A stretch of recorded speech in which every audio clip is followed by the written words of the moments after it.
4. 面对老师的提问បាទប្រឈមមុខទៅនឹងសំណួររបស់លោកគ្រូបាទ面对老师的提问បាទប្រឈមមុខទៅនឹងសំណួររបស់លោកគ្រូ小明侃而谈បាទ小明និយាយយ៉ាងមានទំនុកចិត្តបាទ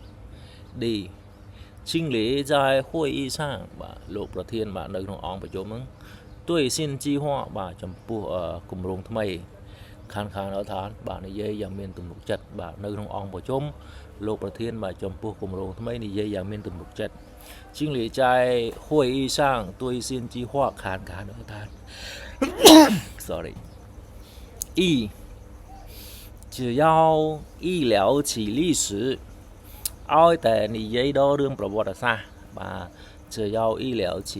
历史ឲ្យតែនិយាយដល់រឿងប្រវត្តិសាស្ត្រ爷爷只能侃而谈几个小时លោកតាគឺនិយាយយ៉ាងមានទំនុកចិត្តរាប់ម៉ោងបាទ